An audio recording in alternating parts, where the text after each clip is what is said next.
Monday na naman and it's duty time. Ano nga ba ang ginagawa ko kapag tayo ay nasa opisina, tayo ay nasa munisipyo at field? Tara, samahan niyo ako.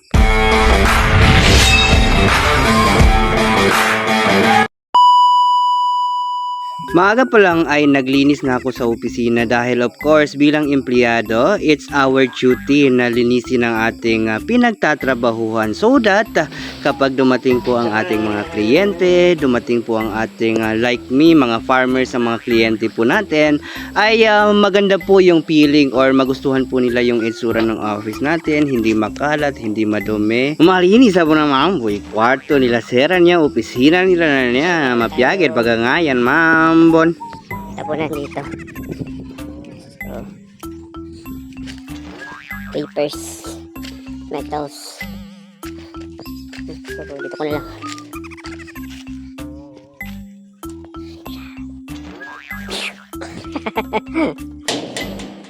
Napiyagi rin ginawad sa bawat sa nakitog ta rin. So basura na naipon ta siya sa opisina. Bali sa ito na sobra rin so kalinis sa opisina. No?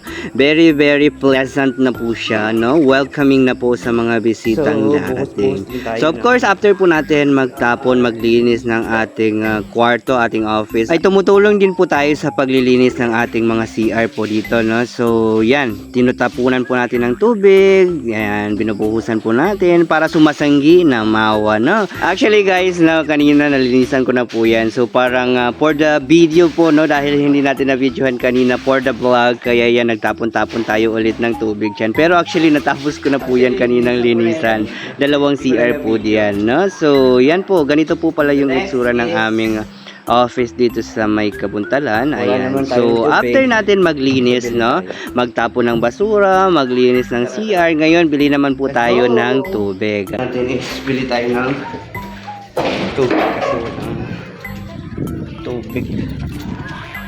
Bili natin ng helmet. Magmomotor tayo.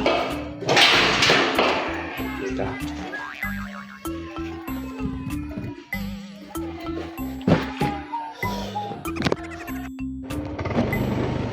Nandun yung mapo, Pasa ko This time ay bibili naman po tayo ng tubig for office drink, no? Para kung may bisita po tayo, pwedeng magkape, pwedeng makainom sa ating opisina dahil meron po tayo mga kapyanitib, no? Always sponsored ng ating mga kasamahan, si Ma'am Nor, si Sir Ting, si Sir Sala, no? So, kompleto kami doon sa aming opisina. So, eto, dito na po tayo kung saan pwedeng bumili ng tubig. Dito po ito sa may barangay Datumag, no? Dito sa Kabuntalan, no? So it's I think mga 10 minutes away from our office po, no? So ang per gallon po ay 10 pesos lang po, guys. Pilay mamba? Sa pulo, ayun.